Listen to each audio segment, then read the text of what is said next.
Baik, Assalamualaikum warahmatullahi wabarakatuh. Perkenalkan, nama saya Marita Ika dan dengan NPM 1801020070 dari akuntansi paralel. Saya akan memvideokan pengerjaan tugas untuk AAS is Audit and Control, di mana dengan ketentuan prosedur 1-10.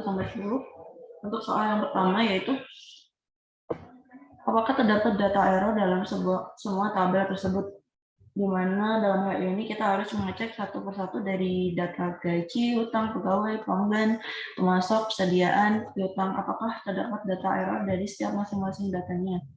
Yang pertama, itu bukan. Jadi kita akan mengecek apakah terdapat error.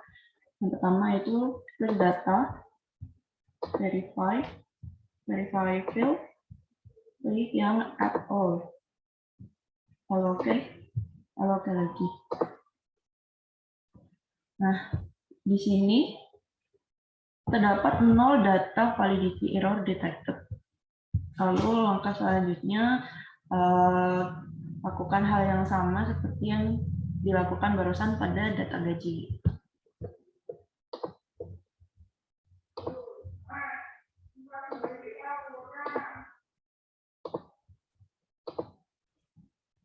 Pada utang 2021 terdapat 0 data validity error juga. Lalu selanjutnya pegawai.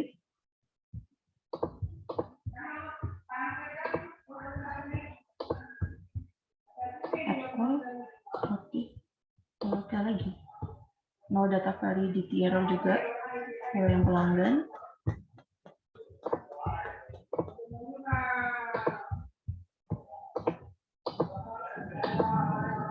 Sama 0 data validity error juga.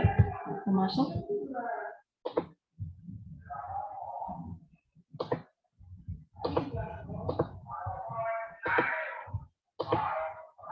pada pemasok 0 data validity error juga yang terdeteksi. Lalu persediaan.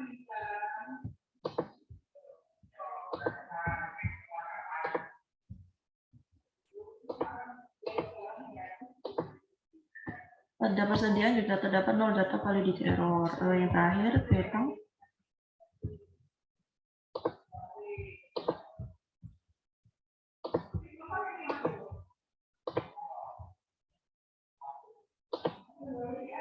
Pada piutang terdapat 0 data validity error juga.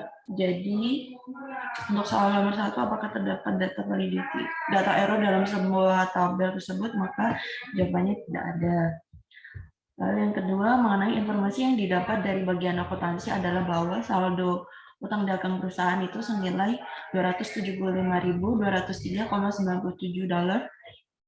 yang mana kita harus mengkonfirmasikan data tersebut apakah benar nilainya, di mana ada 2 pembelian yang dibatalkan dengan nomor invoice 237541 dan 1065602, dan juga kepada vendor siapakah yang transaksinya dibatalkan tersebut.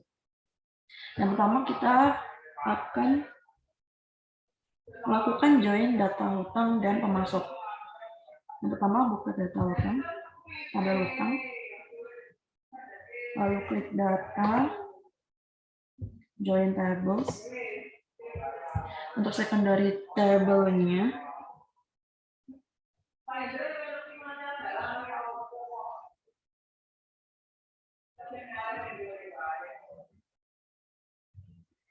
ini di klik pemasok, lalu primary keys,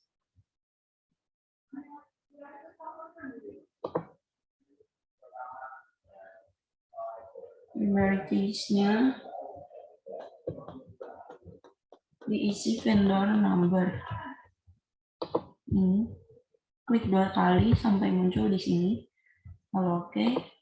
Ini secondary keys-nya sama, vendor number. Oke. Lalu primary field-nya klik add all, lalu oke. Secondary fields-nya juga add all, lalu oke.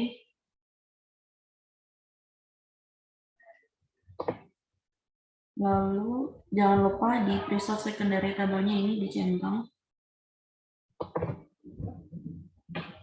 Lalu di sebelah tuh di sini itu diketikkan join hutang dan pemasok.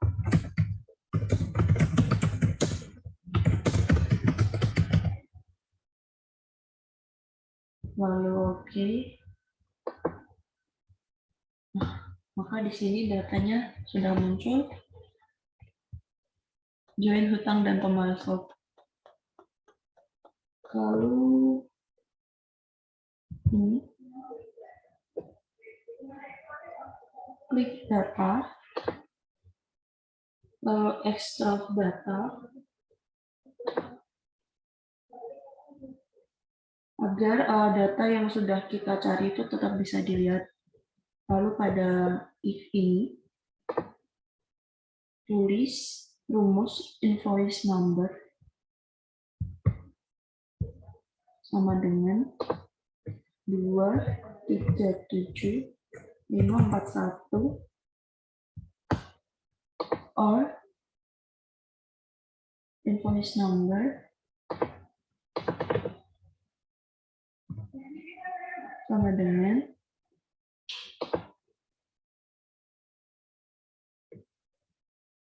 10650602. Lalu klik verify. Nah, expression is valid. Lalu di oke aja. Habis itu oke. Tuh-nya di sini dituliskan pembelian yang dibatalkan.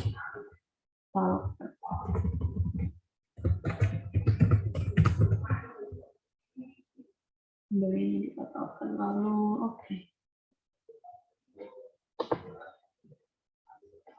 Nah, maka akan muncul di sini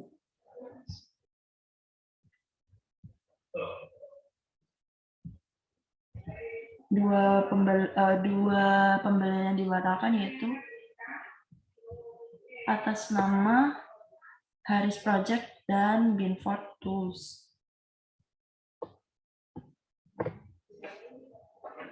Lalu untuk yang ketiga, berapakah jumlah transaksi pembelian yang terjadi setelah 1 Juli 2000 dan berapa total nilai transaksinya? Yang pertama, buka data hutang, lalu klik analyze, lalu total view, lalu klik total view ini, lalu klik ya invoice amount, lalu klik oke.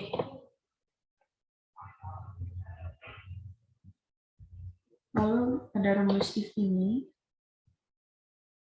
diketik invoice date,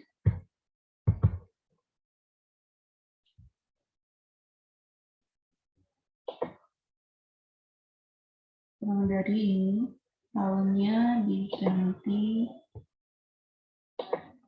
2000,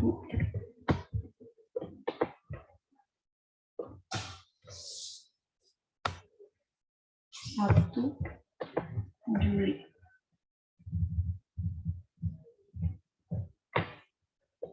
Lalu oke.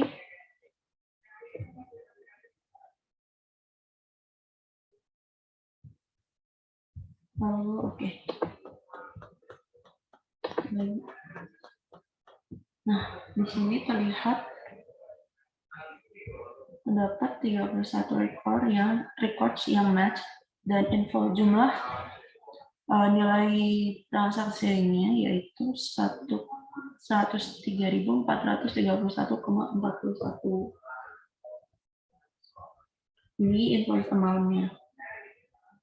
Lalu untuk yang keempat,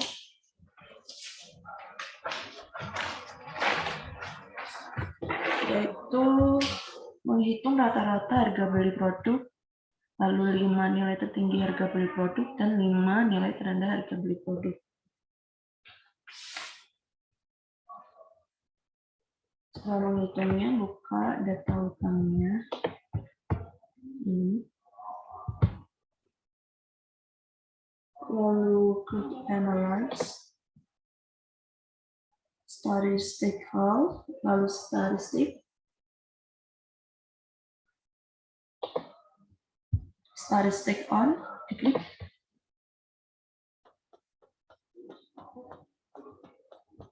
Lalu pilih yang unit cost. Lalu oke. Jangan lupa standar deviation-nya dicentang. Lalu klik oke. Nah, di sini akan muncul unit cost, di mana unit cost-nya itu harga rata-ratanya itu $14,92, dan untuk nilai tertinggi dari harga beli produknya itu 105.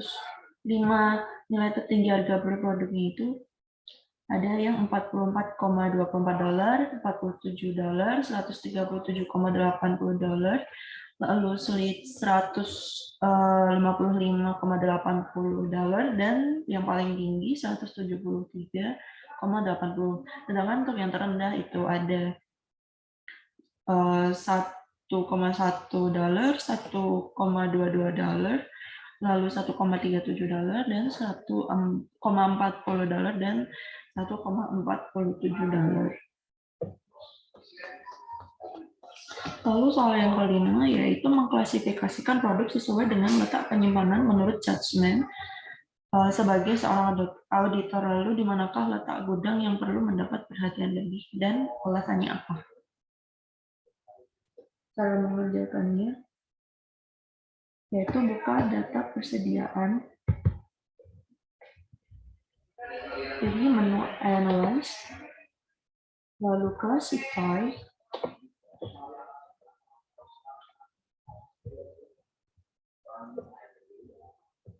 lalu classification on, lalu pilih yang location.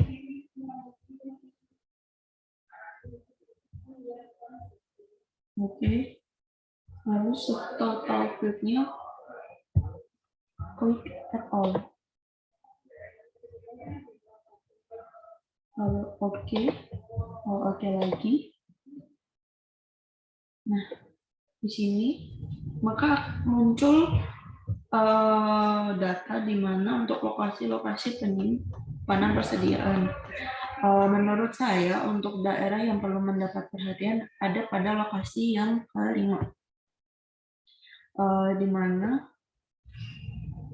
quantity on hand dan quantity on order-nya itu lebih banyak daripada lokasi-lokasi yang lain, karena apabila quantity on hand dan banyak dan quantity on hand-nya itu banyak, maka akan rawan kecurangan dan rawan terjadi kehilangan persediaan. Lalu yang keenam yaitu membuat kelompok utang berdasarkan nilai transaksi dengan jumlah kelompok sebanyak 5 kelompok. Range nilai transaksi berapakah yang paling tinggi persentasenya? Yaitu dengan buka data utangnya. Lalu pilih analyze, statistical, lalu klik profile field, klik invoice amount. Lalu oke. Lalu oke lagi. Maka akan muncul ini. Ada total value, terus absolute value, minimum, dan maksimumnya. Untuk range nilai transaksi yang paling tinggi persentasenya itu adalah antara 14, kalau minimumnya itu 14,88 dan maksimumnya itu 56.767,20. Lalu yang nomor 7, sebutkan 4 karyawan dengan gaji tertinggi dan 4 karyawan dengan gaji terendah, dan juga 3 karyawan yang paling senior dan 3 karyawan yang paling junior.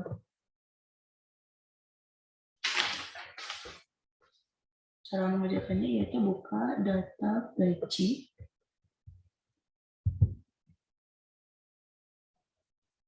lalu klik data, join table, karena dari sini kita akan menggabung tabel pegawai dan gaji, yaitu langsung klik ini, join table. Lalu pada secondary tabel diisi dengan pegawai. Terus primary key-nya diisi dengan employee number. Oke. Secondary keys-nya juga secondary keys-nya employee number.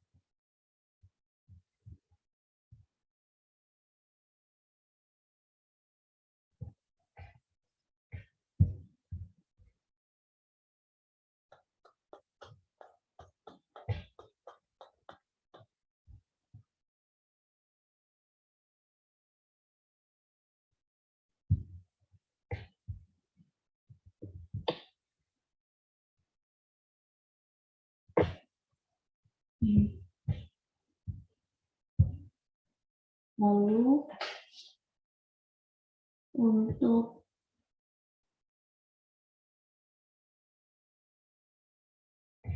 primary cell-nya add all,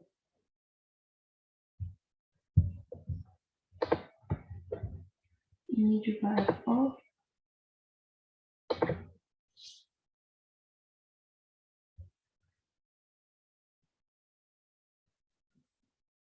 Lalu ini dicentang dulu.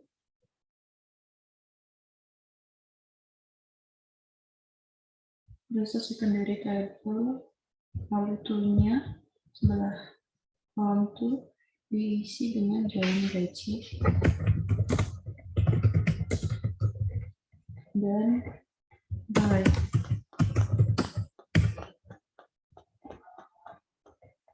Oke. Nah, setelah itu buka join gaji dan pegawai ini. Untuk mencari 3 karyawan yang paling senior dan junior itu klik analyze. Lalu statistical.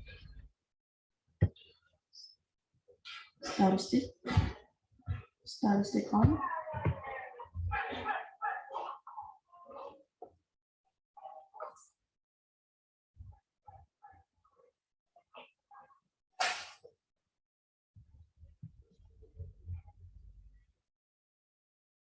Lalu pilih yang gross pay.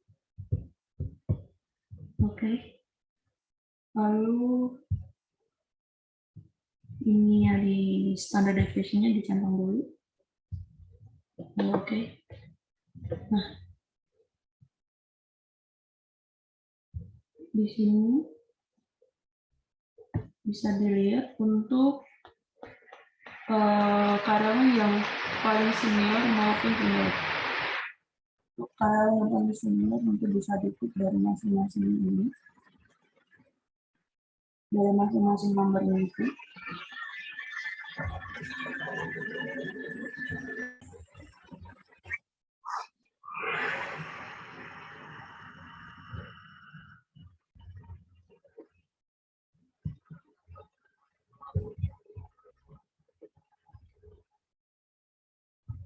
Baik, saya lanjutkan.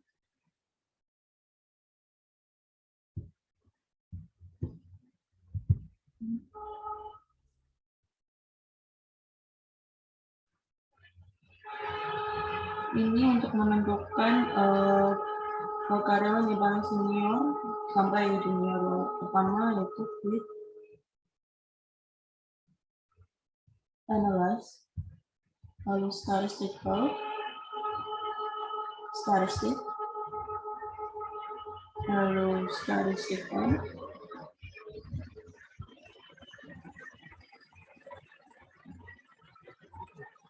pilih yang hybrid, lalu oke, jangan lupa dicentang tanda divisinya, lalu oke, maka akan muncul 5 variabel senior dan junior. Saya lihat dari sini.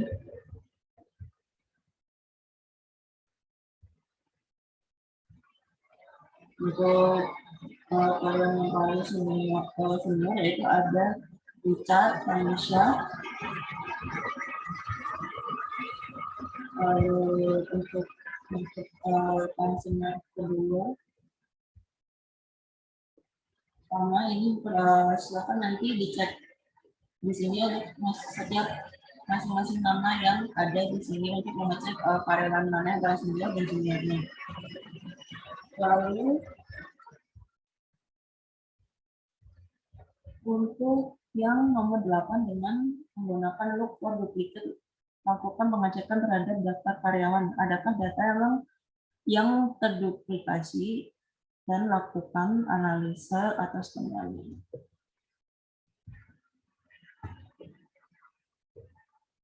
Cara mengerjakannya yaitu dengan buka data pegawai,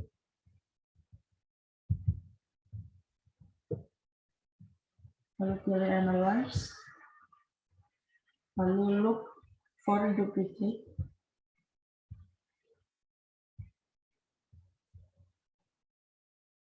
duplicate on, itu klik add all, lalu oke, lalu list field-nya klik add all, oke.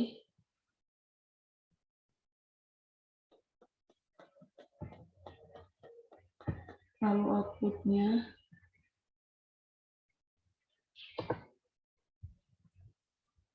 ini tidak perlu dirubah.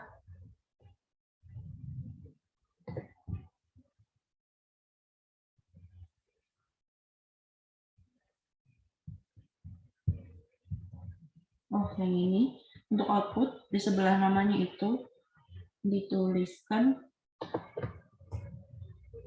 duplikasi data pegawai. Oke.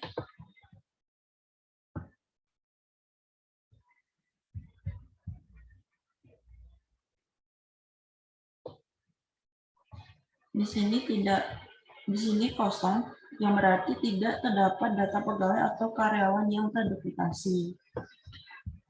Lanjut yang nomor 9. Lakukan join data piutang dan data pelanggan dan analisa data piutang sebelum dan sesudah digabung apakah ada perbedaan, dan jika ada lakukan analisa penyebab terjadinya perbedaan tersebut. Cara mengerjakannya yaitu buka data piutang, lalu data, join table, secondary table-nya pilih pelanggan,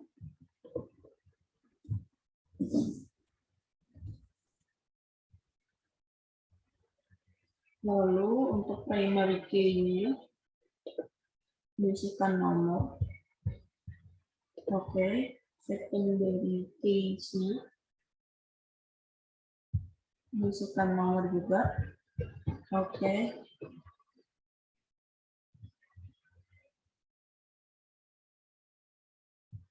Primary field-nya diisi all. Oke, secondary field-nya juga all. Oke.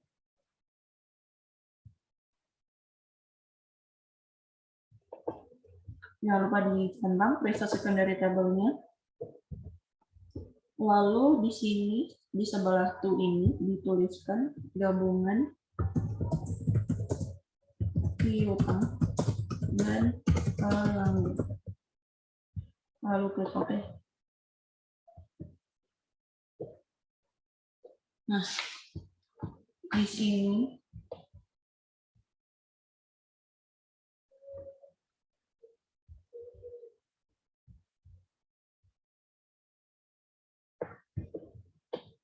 data sampai bawah. Nah, ini terdapat data yang telah digabung. Terdapat data yang telah digabung itu sebanyak 770.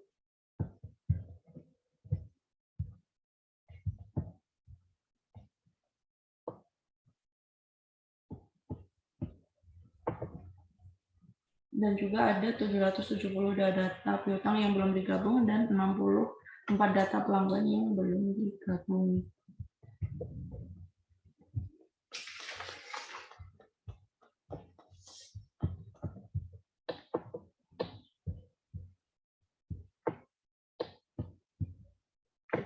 Lalu untuk nomor 10, buatkan daftar nama pelanggan yang piutangnya jatuh tempo sebelum 1 Juni 2000 dan lakukan ekspor daftar piutang yang jatuh tempo sebelum 1 Juni tahun 2000. Dengan kriteria seperti ini, klik data, export to order application, lalu pilih view export as, dan pilih teks pada drop down list. Cara mengerjakannya yaitu buka gabungan data piutang dan pelanggan. Ini. Lalu pilih menu data, export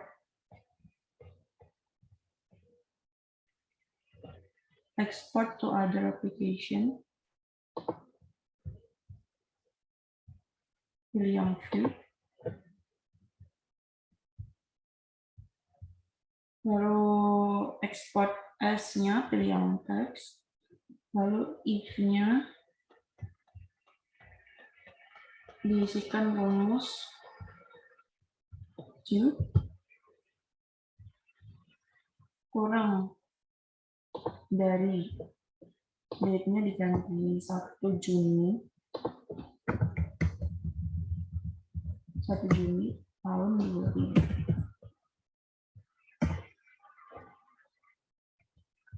Kalau oke, klik verify dulu, valid, lalu klik OK. Pada sebelah kolom Q ini diisikan jatuh tempo 1 Juni tahun 2000.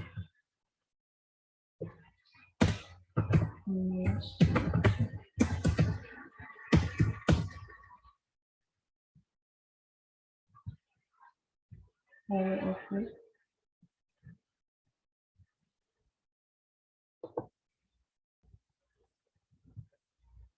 Nah, ini filenya sudah tersimpan di sini. Di outputnya latihan is audit pajak kacau yang jatuh tempo 1 Juni atas pencapaian tersebut. Terdapat 229